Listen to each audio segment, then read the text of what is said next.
Welcome back. In today's video, I'm diving into my very own 360 card Sorcery Contested Realm cube. It's a fully custom draft environment I designed to capture the most exciting limited gameplay possible. The cube is singleton, with the exception of having 2 of each of the dual and tri-element sites. There are 48 sites in total, and if you look at the sideboard, there are 15 avatars that you can draft. So Druid being one of the most powerful options, Elementalist, another very powerful avatar. Some very good generic ones. Sorcerer potentially can be very good if you have a low curve, and so forth. We even have a Dragon Lord in there, as well as, of course, having all of the most powerful spells you can possibly think of in Sorcery Contested Realm.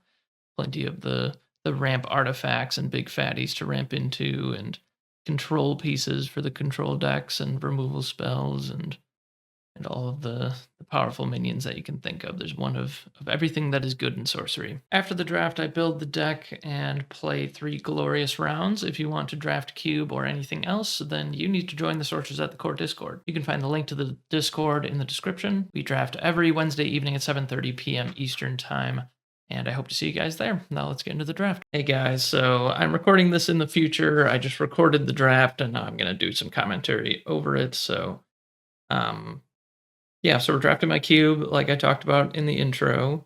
Um, I absolutely love this cube. Can't get enough of it, and here we are again. So this is the opening pack. So we've got Rolling Boulder if I want to stay really open, and there's a Root Spider and a Sir Agravain. Those are, I think, the best cards in the pack. Trader Eyes is great if I get into some kind of ramp strategy. There's Knighthood is a card that I still have in the cube, even though it's like not particularly good, and I've never seen anyone actually cast it. But we got some junk in the cube. It's fine. If someone wants to actually try to pull it off, I would be really excited to see it actually happen. All right, so I take the Rolling Boulder, staying really open. There's a Pendulum of Peril if I want to stay open still. It's a very good card. It's very underrated.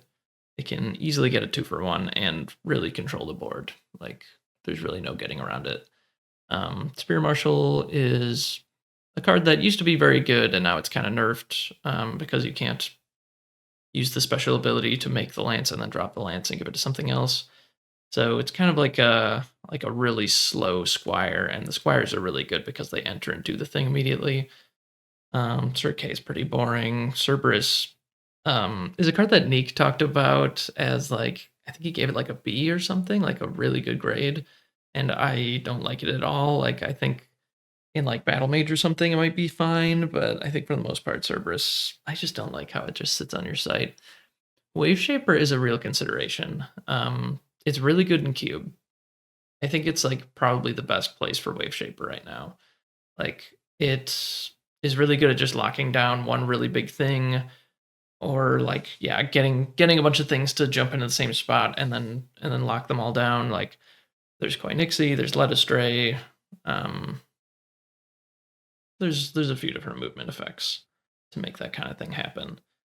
It's been pretty impressive. So here I'm just gonna take the Pendulum and stay super open.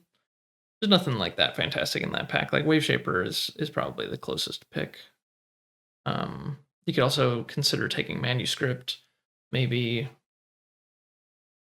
But anyway, here we have Joyce Guard. That's definitely a consideration. I've been trying to stick to 2 elements for the most part, but having a tri-site means, like, as long as one of my 2 elements is an Earth, then I'm just going to be playing Joyce Guard every time, and maybe I actually splash something, which is a real thing that you're going to want to do sometimes. But a lot of the really, really good things are double and triple threshold. So you don't always want to be playing 3 elements, and often I do not. All right, and then next, I saw a Seer was in the pack.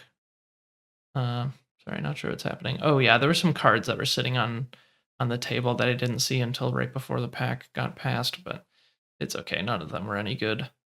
So Black Plague, Cave-in, Seer.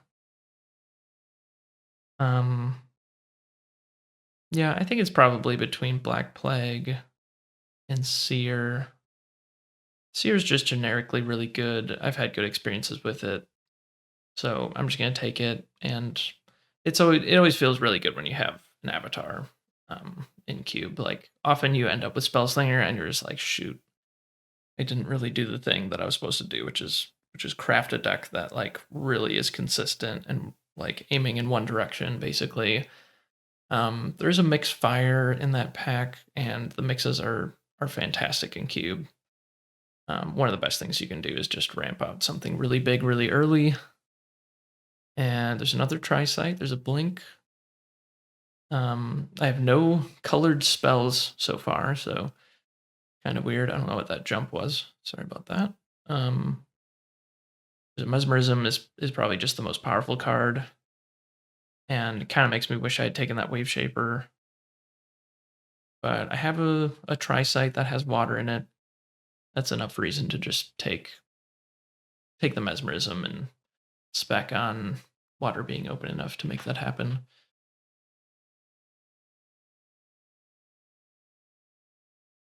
Okay, and then another tri-site, so lots of good sites getting opened.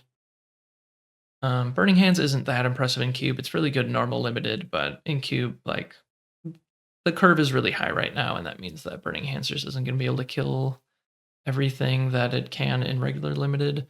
I'm deciding between Sky Baron and Glastonbury Tor. I think I'm going to speed the video up just a little bit. Yeah, so I think I'd take the Sky Baron. Reason being, like, my dual site has air in it. The only one it doesn't have is earth. So I'm keeping that in mind. And Sky Baron just kind of dominates the board. Like 6 power in the air is just an absolute beating. It's really hard to get around. It's pretty hard to kill.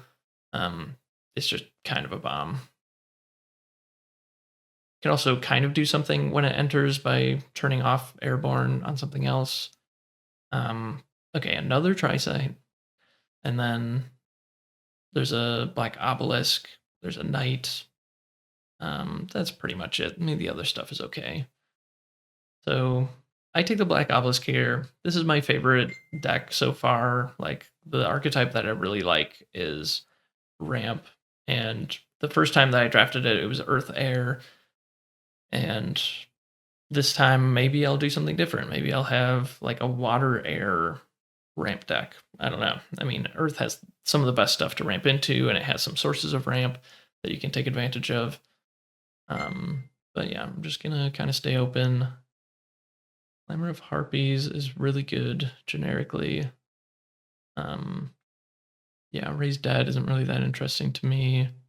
There's a tower. The tower goes with the ramp plan. Okay, yeah, I take the tower. That's really good. And yeah, I did a really great job of just staying open in this draft too. Like Black Obelisk, Rolling Boulder, Pendulum, and then 2 sites and a Seer. Like all those things kind of point in different directions, or they all will make the deck pretty much no matter what. So I'm considering between Ruins and Craterize. Craterize is a scary card to take early. Like I don't know how many sources of ramp I might be able to get, and it's extremely expensive, like 8.5 mana basically. But it does just end the game if you cast it. So I spec on it. I'm going to take the Craterize. Happy that one wield. And then there's a Househarn Bannerman, which is very powerful, especially in regular limited, but in this, especially this type of deck that I'm trying to build toward, which is ramp, you're not going to have a bunch of cheap minions in play that would go well with Househarn Bannerman. So I take a Manuscript, which is a good speculative pick to go with Seer, because Seer can dig for your combo. So if I end up getting Plague of Frogs or whatever, then Manuscript can be good. It's a card that you either really want or you really don't want. So Lord of the Void is here. There's not really anything else that I'm too interested in. Like Finwife technically makes more mana, which is a thing, I guess. But if you're gonna go all in on a strategy, then you gotta go all in on the strategy. So I'm just gonna take Lord of the Void. So far I have 1 source of ramp. And it's like the end of pack one, but you know, maybe we can just build a really defensive deck and actually get to this really expensive stuff. So I am just speccing on something that is very powerful, but not 100% to make the deck, and it might mean that my deck sucks at the end, but maybe it means that my deck is amazing at the end. Sometimes you just gotta risk it. And here I take a duel. Maybe that means that I can play the Scorpion. Yeah, I wield the super wield a field laborers. That's really nice.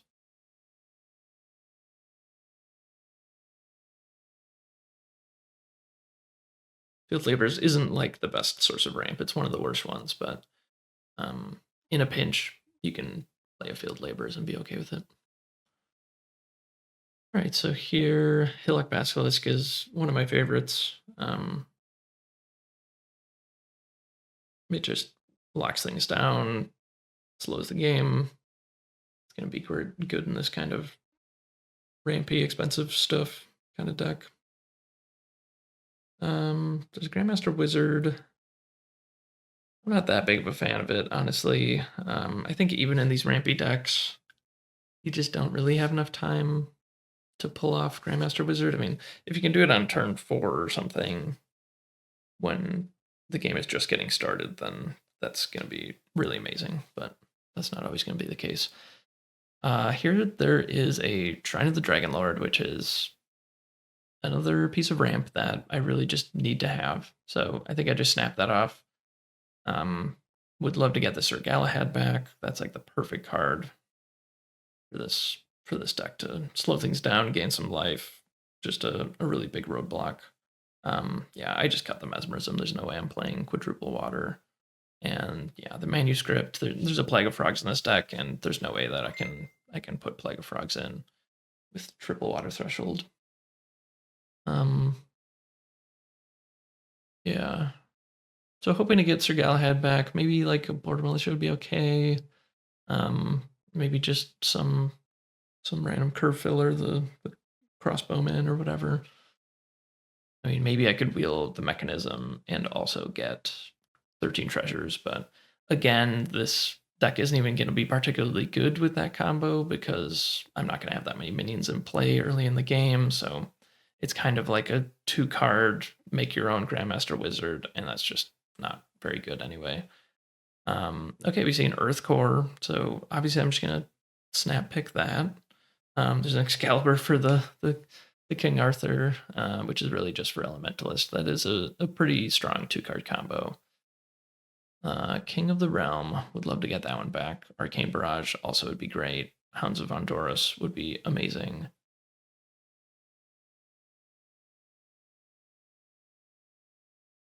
And yeah, I'm looking and seeing like, oh yeah, that one duel I took is the non-Earth duel, or the non-Earth tri-site, so unfortunately, I might not even play that Joyous card. Just haven't seen like a single. I mean, I've seen some tri-sites that were Earth and Air, I guess, so kind of missed out on some good fixing, but that's okay. I got a bunch of really good spells instead. All right, Tinted Gel, really good fixing. Self same, I like a lot. I think I might just take the Sir Percival because I just need some roadblocks to slow the game down, and that is a really good one.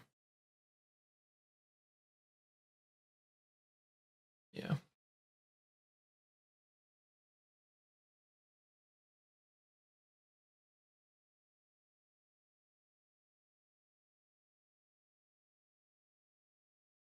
Yeah, really strong pack. There's like a bunch of stuff that I'd be happy to wheel out of there.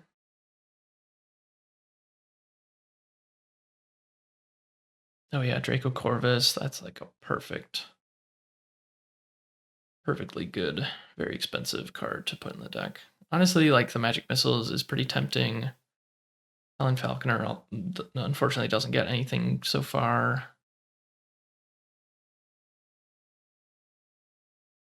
Arc Lightning would be fine, but there's definitely much better removal than that in the cube.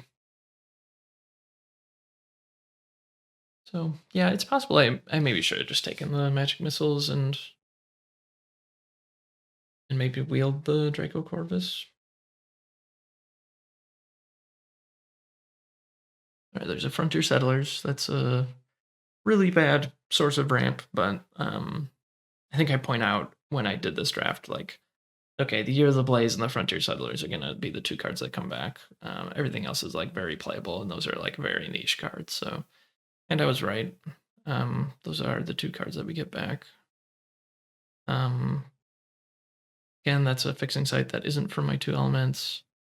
Gigantism is like great, but my minions are already huge. So then I end up taking the Vanguard Knight because I have so few minions that Vanguard Knight's just always going to be a 3-mana 4-power minion, and that is the kind of roadblock that I think I do really need to get into the late game.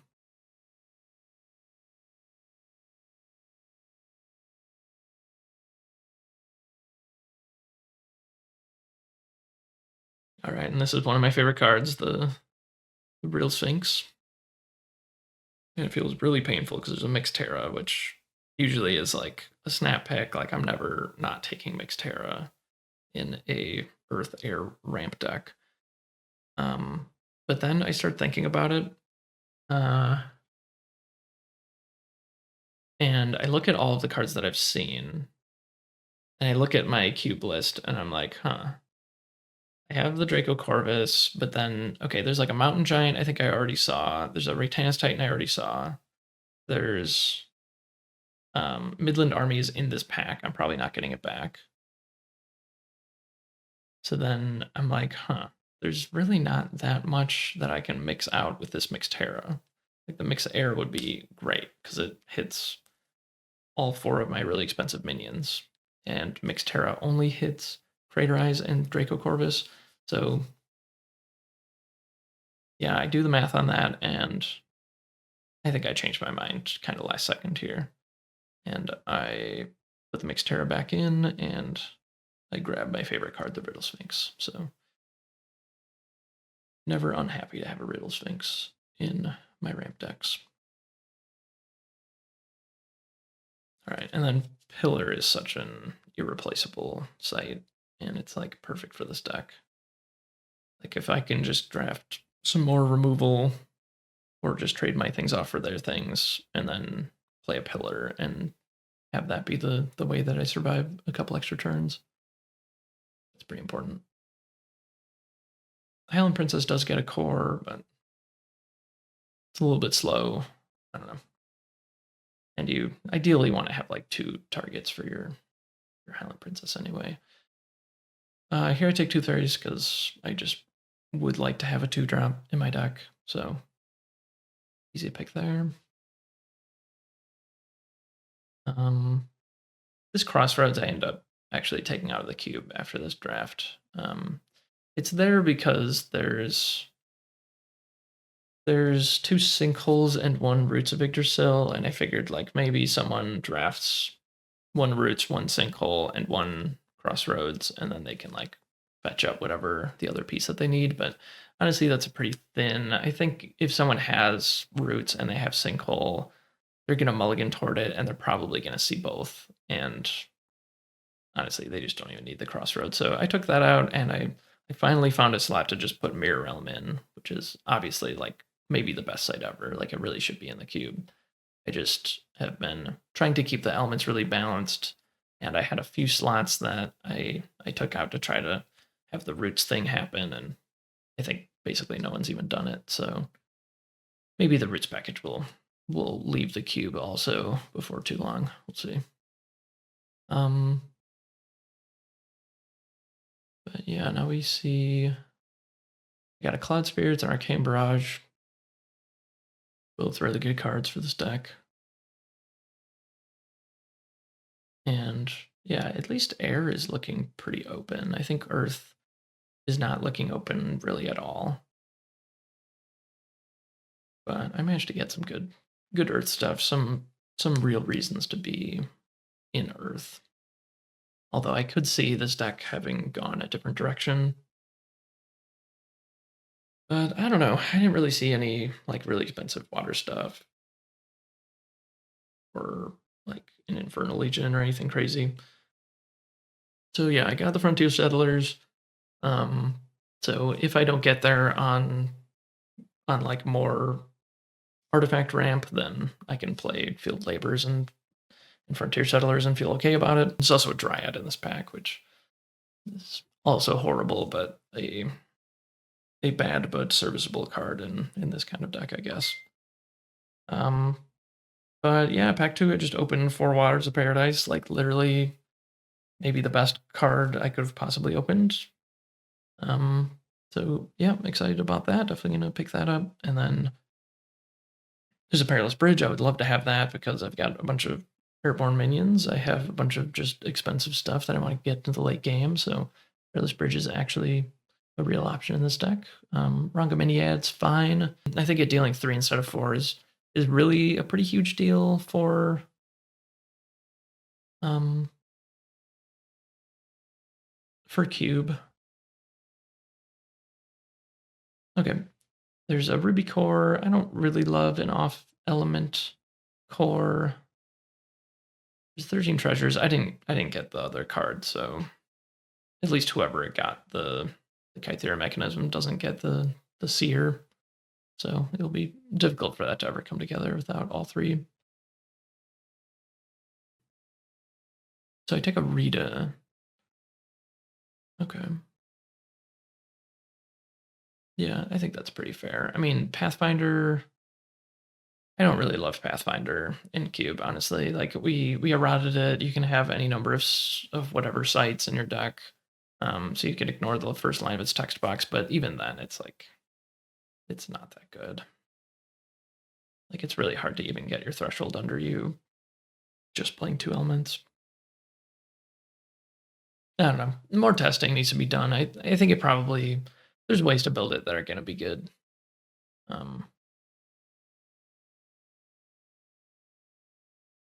Yeah, maybe it would have been pretty good in this deck. Pendragon Banner, kind of the same thing as the other Bannerman. It just isn't going to be really pumping too much stuff, but maybe like the Sorcerer player gets the banner.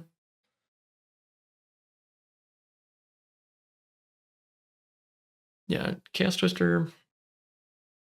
Maybe I should have taken the Chaos Twister here. That's probably better than just playing a Gorgon and hoping it survives and locks stuff down. Yeah. Yeah, I think Twister would have been better. Beacon would be nice to get back for the ramp. And since I have a really high curve, I might just be behind enough that Beacon makes like 2 or 3 mana sometimes.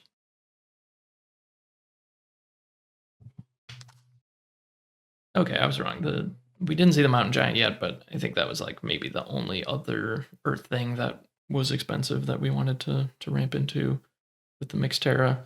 But Geomancer is actually the perfect avatar for this. Like I would prefer Geomancer over Pathfinder, I think. But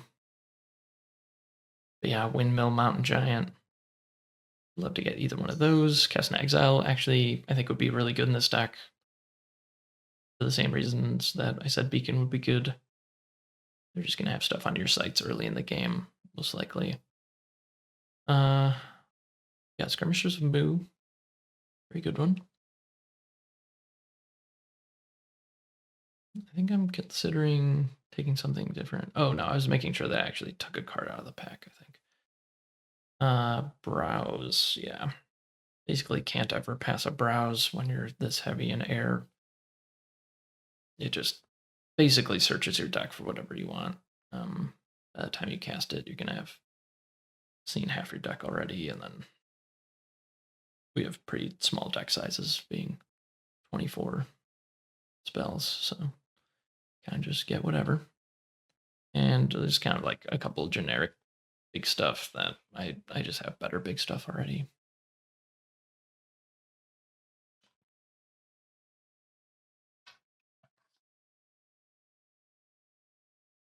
All right, there was a Mix Air. Love that. So with the Mix Air, there's Core, 4 Waters, Shrine, Black Obelisk, Mix Air.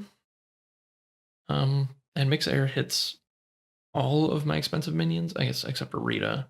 It hits Arcane Barrage, that can come up. I can also cast my Sir Percival in a pinch. I mean, yeah, obviously just can't pass Mix Terra or Mix Air.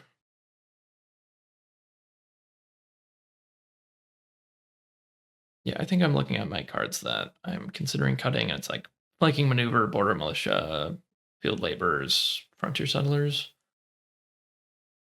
So I just cut Flanking Maneuver. And what did I take there? I took a berry.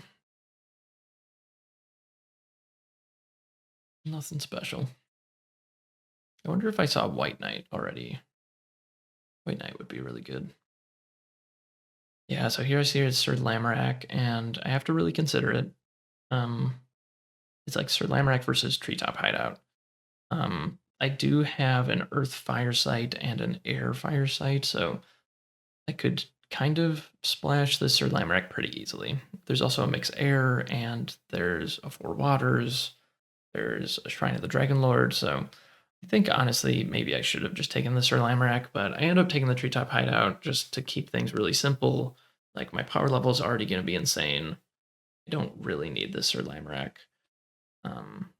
So yeah, I think about this for a minute, but I'm not sure. I think probably just playing the Sir Lamorak would have been better. I have so many ways to cast it, and it doesn't really mess with my threshold. One sketchy thing is like having a castle in a Geomancer deck can be not great, but honestly, I did a draft recently with a Geomancer and I had one castle and I realized like, you know what, like I'm just never gonna flip a site in front of myself, and that doesn't even really hamper you that much. Like you can just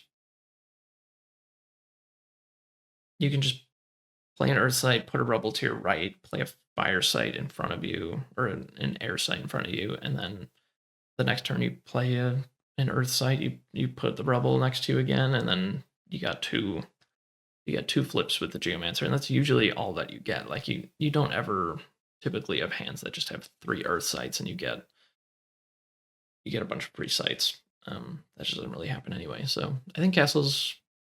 I used to think like I'm worried about this, but I think if I were to do this draft again, I would just play the Sir Lamorak, play the castle, and just have like pretty amazing mana still. Um, all right, so we picked up an Iron Shackles, which wield, which is wild. There's no reason for that to wheel. And then there is Cast into Exile versus another huge thing, but I think I was literally just like, well, I'm doing the big rampy Earth Air thing, so I'm just gonna take the expensive Earth thing. Like, and I have so many non-minion spells that just having another like proactive thing I can do with all my mana is pretty good.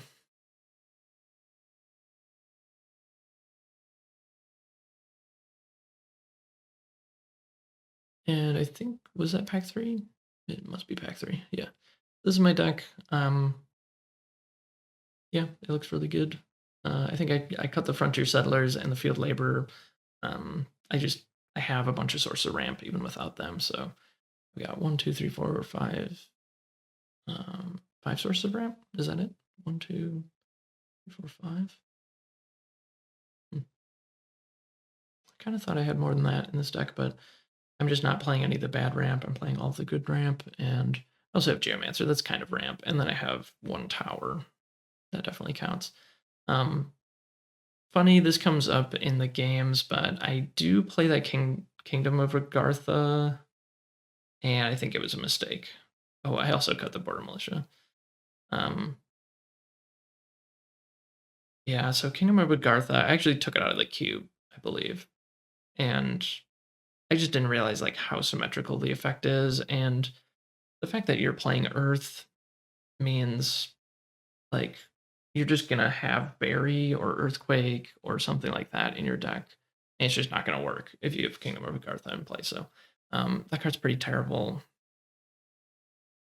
Just don't play it basically in limited. Like if you somehow draft an Earth deck that has no Berry effects, then I guess it's fine, and it makes it so that your stuff can't be buried, but it's just pretty risky, honestly.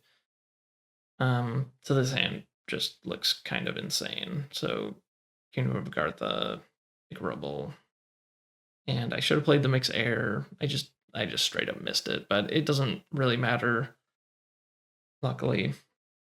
So that's the thing. That's my bad.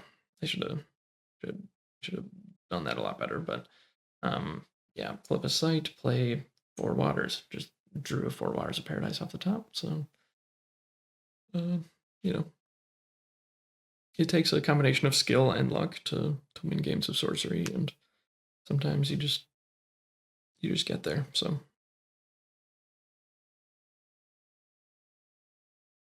he Riptide's in place. He doesn't move. Draws a card. Pass back to me.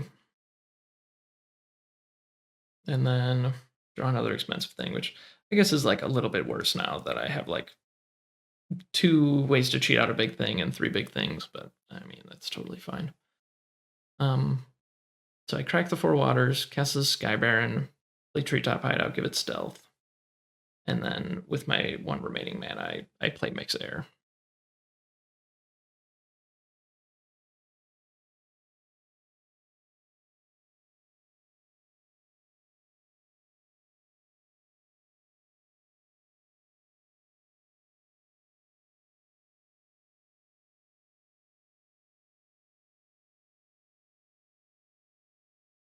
Yeah, and I think here is where I read Kingdom of Agartha, and I'm like, oh, I guess I messed that up.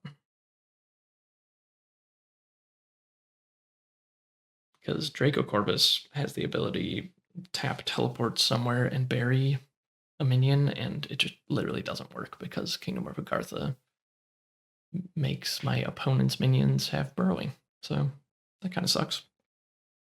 But yeah, mistakes are made. So attack with stealth. Crack my mix to cast a Draco Corvus, which also has stealth. And it doesn't have Airborne because of my Skyburn, but who cares? It's just a high power minion with stealth. So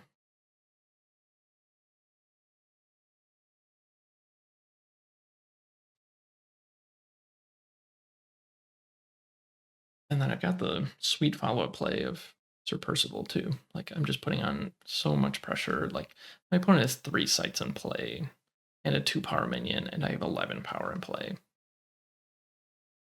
Like completely unfair. Obviously, just like this was the craziest draw that I had the whole time we were playing. I mean, you just can't beat this. Like it's Poison Nova or you lose basically, and he's not playing fire, so I don't know what he could have. Like I guess Cast Twister would do it. Cast Twister my Sky Baron, have it land on my Draco Corvus. That'd be cool. Atlantean Fade almost does it, but unfortunately my Draco Corvus is on a valley, so it doesn't get submerged.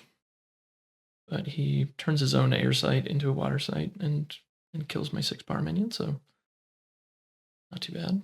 And then I flip. I have 4 Earth Threshold, which can be a problem, but smash in for 5 and play a 4 power minion.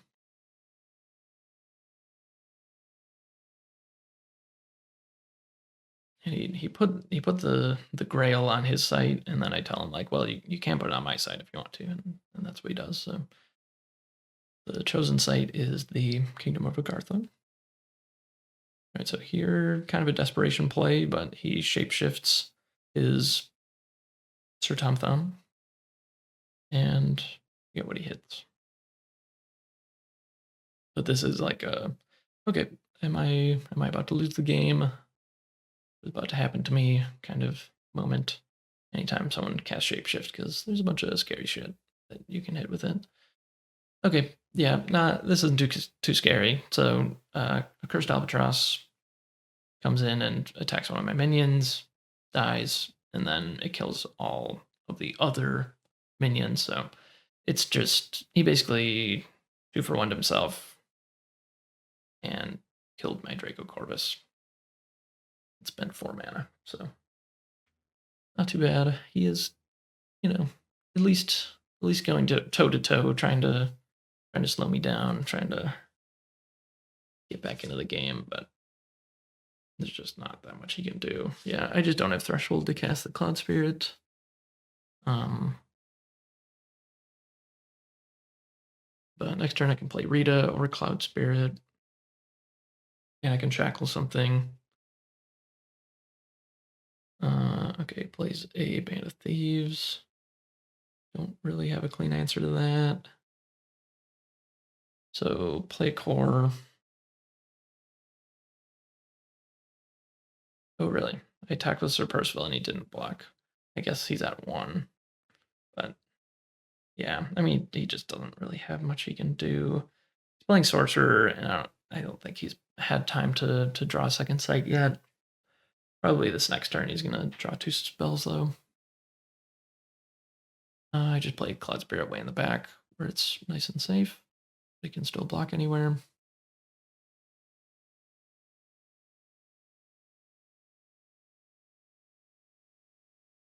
Right, so 2 for 1 himself again. Lightning Bolt plus Band of Thieves. And then he drew an extra spell. Should have done that first, but.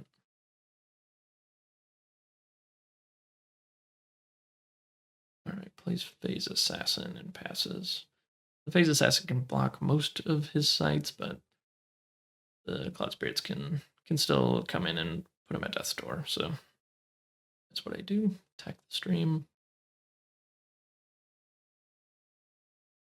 It might have been slightly better to attack the Spire on the left. Just because he's playing pretty heavy water and he might have drown or whatever. But yeah, Slammerita. Another just really hard to deal with minion. And I have Browse in hand, so it's like, okay, I'm gonna draw a spell, and then I'm gonna look at the next 7 spells, and I'm gonna find something to deal a death blow.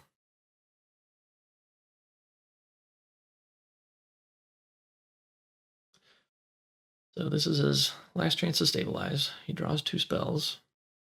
Self-same Simulacrum on Rita. It's pretty cool.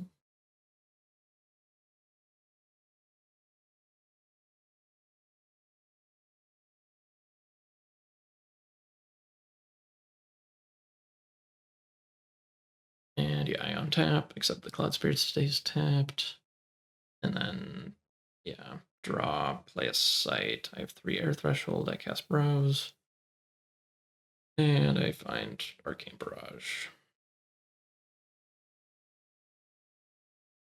And I reveal it, and that's the end of the game. All right, and we are on to round 2. So we are playing our Geomancer ramp deck against a Battle Mage. And talk about the mulligan here, because I think I made a mistake. So I bought him a Spire. That's pretty reasonable. I guess since I have a core, maybe I should have kept the Spire, but I don't know. I guess it's a little surprising that I did that, but I think I just want to have at least 2 Earth Sites to start because I'm Geomancer. That makes a lot of sense. And I keep the rest of everything else. So I keep a core, of course. That makes sense for my game plan. I'm trying to ramp into big stuff, so turn 1 core, definitely good keep there. And then Iron Shackles, I'm basically never bottoming that card ever again. Like I've just loved that card in Cube. It's just such a bomb. It just always works basically. It's really hard to remove all that kind of stuff. And then I kept a Grandmaster Wizard, and the reason was I looked at my curve and I saw I have core turn 1 and then I have tower, so I can play as long as I get an air sight, which I did. I can go Grandmaster Wizard on turn 4, and that's pretty fast. But I think if I had really considered the fact that I'm playing against a Battle Mage, I probably should have gotten rid of this Grandmaster Wizard, but alas, here we are. And so we're on turn 3. We got our core down. They played a Warhorse. They moved forward. They played a Crossroads, which I think you just basically shouldn't play Crossroads in Cube. And And as I mentioned, I think I took that out of the cube at this point already. So anyway, he plays a Gospel Helmet on his Battle Mage, and then he gets him for 2 damage. And here is where I can go Tower, play Grandmaster Wizard, but of course I drew a Sky Baron, and honestly, like, I'm playing against Battle Mage. I really should be putting on the pressure. So I just play a Sky Baron because that's a great way to stabilize the board. It's still super early, and basically no matter what he plays at this point, as long as it's not like a hard removal spell, I should be able to just start trading 1-for-1 with his stuff and trying to win the game from there. So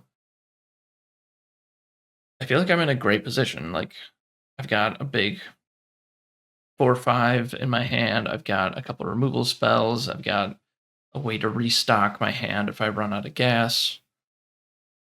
Um, Assuming that I have time to do that against Battle Mage. So I think like Grandmaster Wizard would have been a fine keep if it wasn't against Battle Mage, but against Battle Mage, yeah, Grandmaster Wizard, that was not a good keep, I think. So he tapped his Battle Mage. He's gonna play one of these sites. Floodplain. Sure.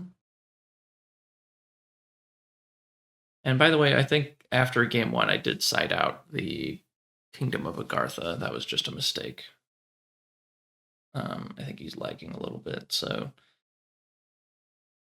he plays a Brother Knight and puts another one in play. That's actually not a bad answer to Sky Baron. Like, I can't just attack Sky Baron into that. I mean, I could, but it's a little bit sketchy to do that because they can just double block, and I don't really want to trade my huge 6-mana thing for his 4-mana thing, so yeah. And here I drew Stonegaze Gorgons, which is a great card. It's probably not something you want to play too early, and really can, like, I guess the reason for it to be a reasonable play is that if he had hard removal, he would have used it on Sky Baron. So maybe this is okay and somewhat reasonable, but honestly, I think I should have just played a different card, like, honestly. And I had to kind of get my Sky Baron out of the way of the Stonegaze Gorgon, so that's why I just used my Sky Baron to attack his site. And that was kind of another mistake. Like, I'm really just trying to get into the late game, and this is just I'm trying to race him with a big 6-power thing when he has more power on board than me.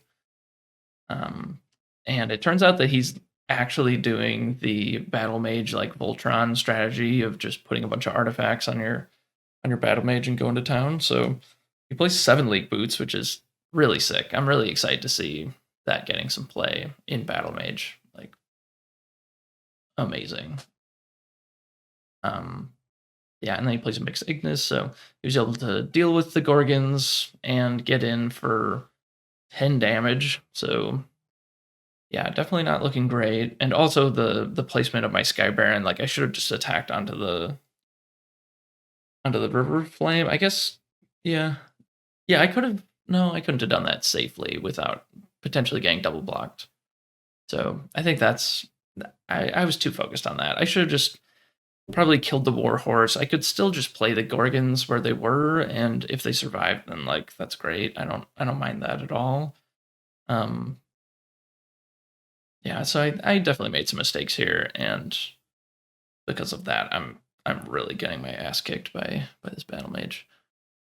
Yeah, get in for another 6. I don't feel too bad about that. Like, I play a couple blockers here, and maybe I can just race him.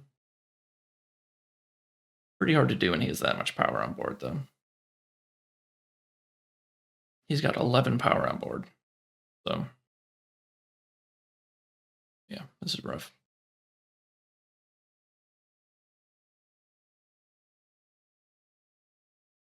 Mistakes were definitely made. And also this Cloud Spirit, I maybe should have played in a different spot. I guess that spot is probably okay. Um, I'm just thinking like maximizing the rolling boulder that I have in hand is probably going to be important. So he cracks a mix.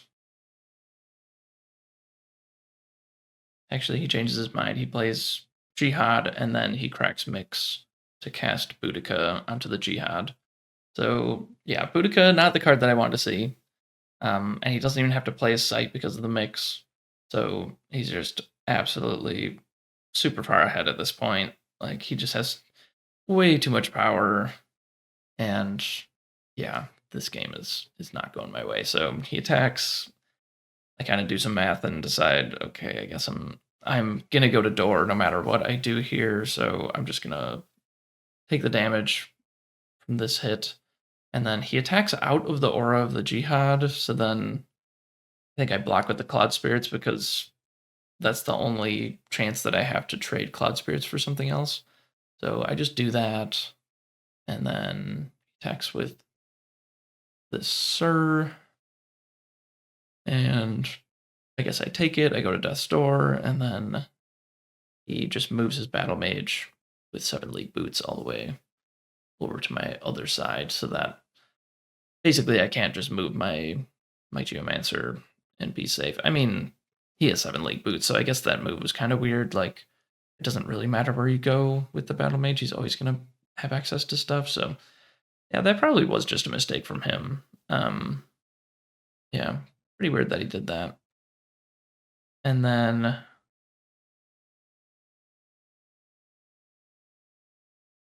yeah, how does this actually work? Oh, I see.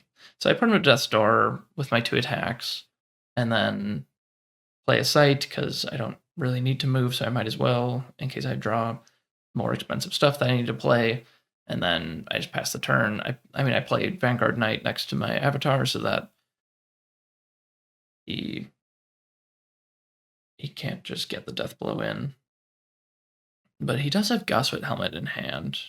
Oh, right. Iron Shackles the Boudica. That's the other thing I did. So now he has 1 attacker in Battle Mage, and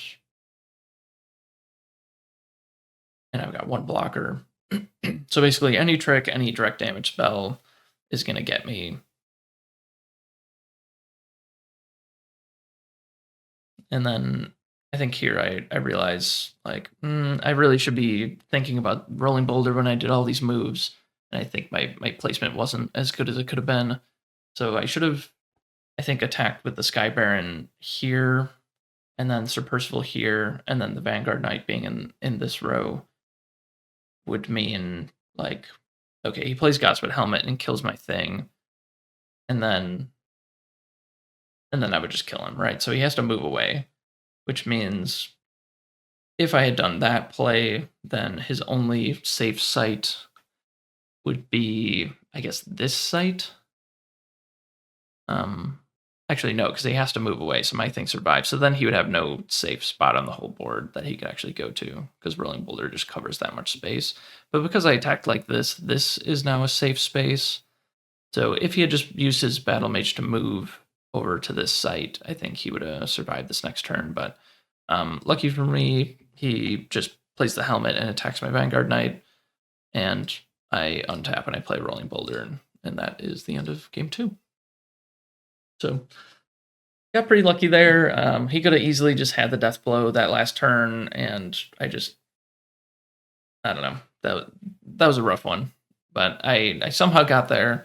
I think there's probably a way my opponent could have just won that game, but yeah. And then this is game 3. I'm against Druid. Druid is the classic, like, best avatar in Constructed, probably. Also the best avatar, I think, in Cube.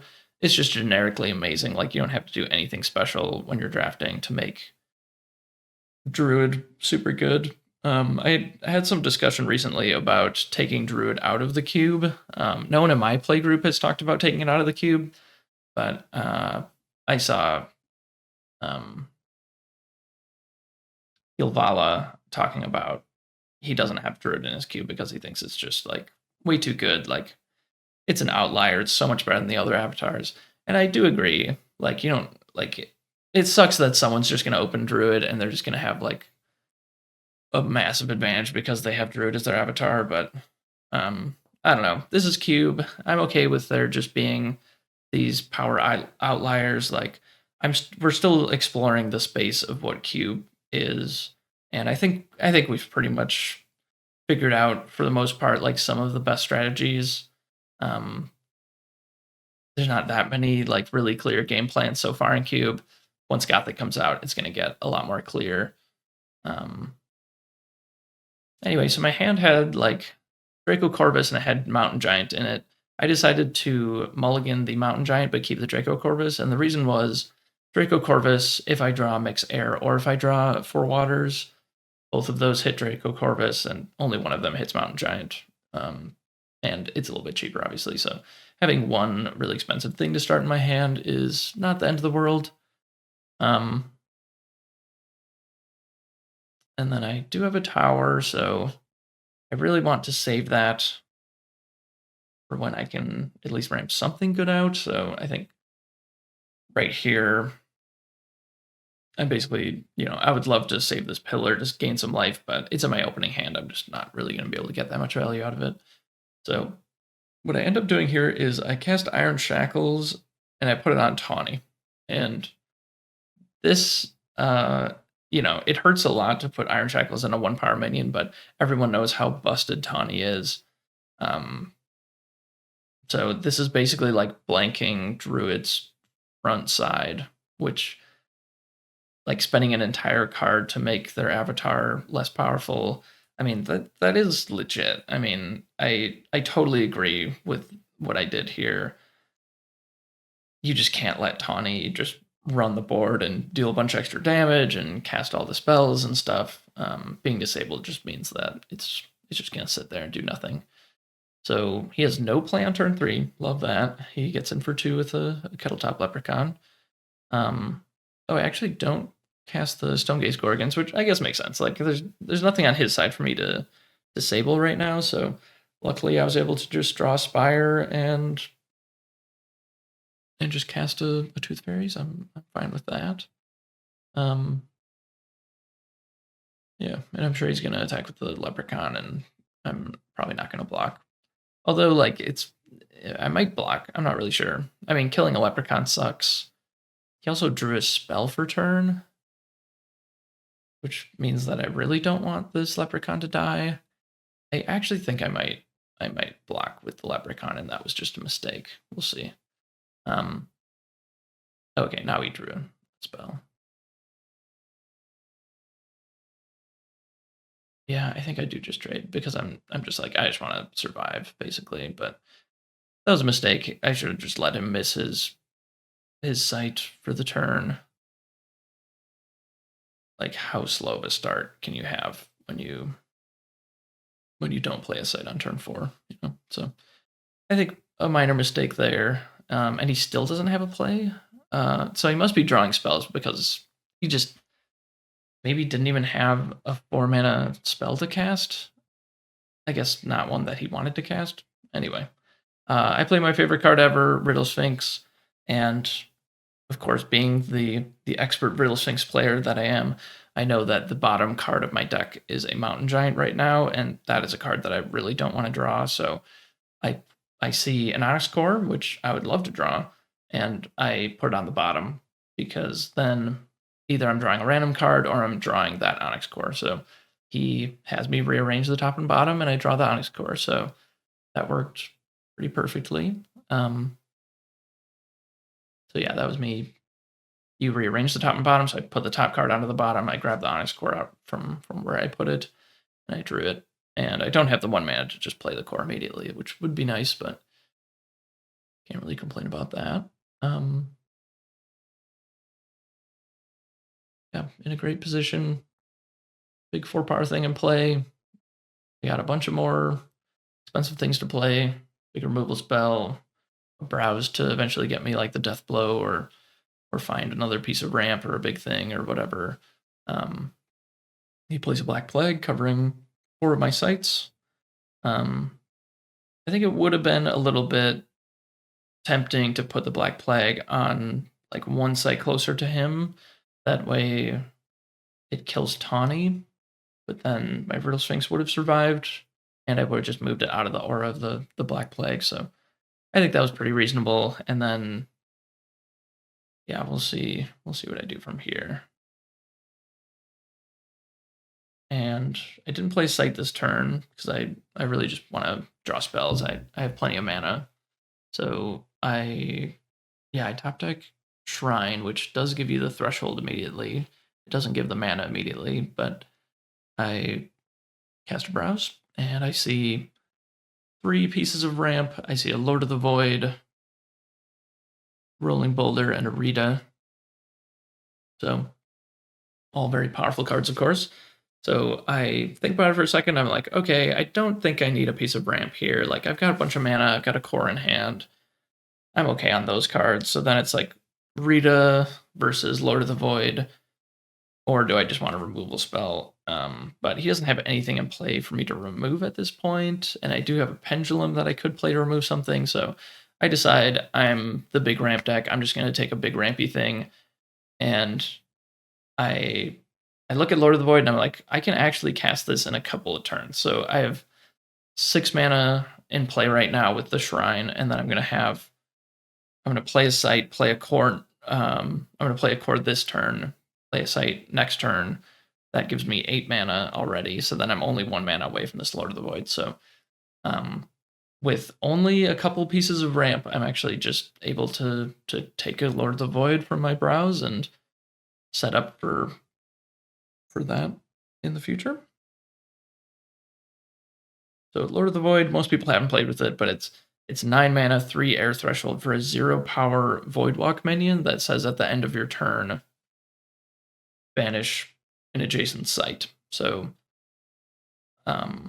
you can be in the void and target a site. That is a question that I had because like usually adjacent means that you have to be in the same region, but I asked a judge and they were like, okay, rule of cool on this, like he's the Lord of the Void. He should be able to banish sites from the void. Like that just makes sense to me. So yeah, because you don't really want a 0 power minion sitting on a site. Like that doesn't make any sense. Lord of the Void obviously should just be sitting in the void the entire game.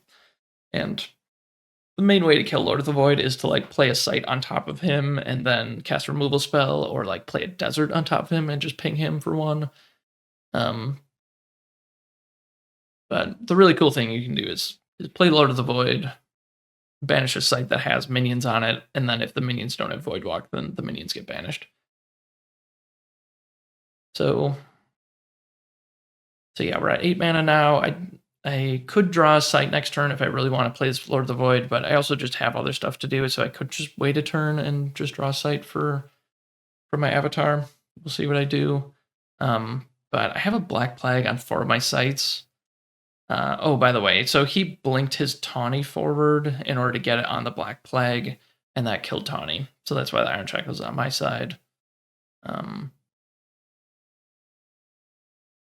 And then, yeah, we got this Draco Corvus I cast. He put a Sherbet Huntress in front of the Black Plague, which was a little surprising. And he spent his next turn just attacking for 2, and then his thing died to the Black Plague. So, yeah, I think he was just in kind of an awkward spot. Like what are you going to do? Are you just not going to attack so that the Black Plague goes away? Like, I think that's probably what he should have done, but that just feels pretty bad when I'm just casting a huge thing and then casting another huge thing. I mean, he doesn't see my hand, so maybe he should have just waited and seen what other gas I had, but he sees I have a bunch of cards in hand and I have a ton of mana. So, yep, play a 5 power airborne thing and then attack, and then play a 6 power airborne thing. And kind of funny that Tawny doesn't have airborne now. It's just an owl crawling around on the ground. So, and a kneecapped Tawny here, which is cool. And then yeah, he's got the Bannerman, which, as I mentioned during the draft, like Bannerman isn't the best card in Cube. There's some decks that can play it effectively. Like maybe he has guards or something in his deck, or like at least he has tawny all the time that the Bannerman's going to be pumping stuff like that. So it's probably pretty reasonable in Druid, or in some other deck that has, like the actual banner plus this plus border militia or like the villages that are in the cube and guards or plague of frogs, any of that kind of stuff. Or just a bunch of cheap minions. There's not that many in the cube, but you can reasonably get some and be okay. So cast Ring of Morgan. So he's got Druid and Ring of Morgan. So he must have had some pretty good packs in the draft.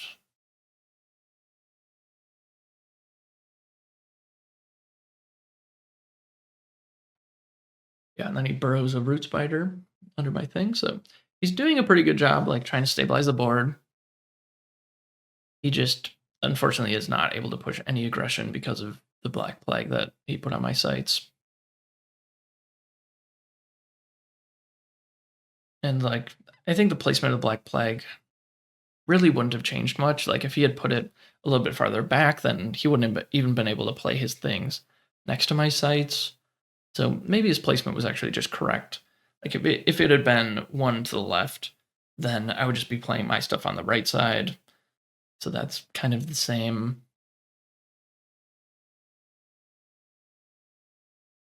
So yeah, this is the turn I can slam a Lord of the Void. That is what we come here to do, is draft a bunch of ramp and a bunch of expensive stuff and cast Lord of the Void. So pretty sure that's what I'm going to do. Maybe I wait a turn. We will see.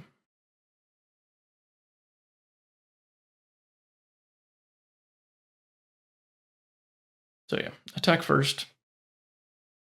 And then Lord of the Void. End of turn. Target this site. Everything there gets banished. So that's just incredible. I mean, put him back on 5 mana when I have 9 mana. I got 4 spells in hand. He's got 5 spells in hand. So even if he has removal, like he needs to cast a removal spell every single turn. And technically, I'm starting to run out of gas. I mean, if he kills my Sky Baron, then I have 0 power in play essentially. He plays Spear Marshal, make a Lance pass. At least he's getting something on the board, but he didn't take care of the Sky Baron.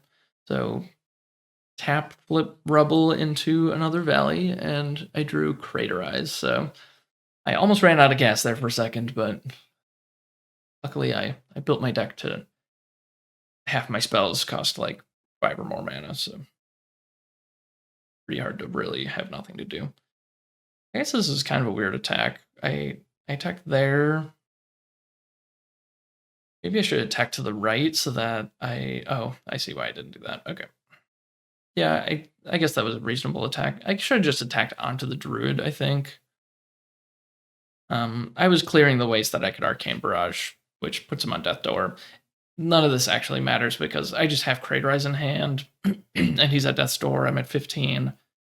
Like, unless he can door me and move his Druid closer to me, there's basically no way that Craterize doesn't just deal the death blow. Actually, like, no matter where he is, the Craterize is gonna get him. Unless he moves, like, literally onto my site.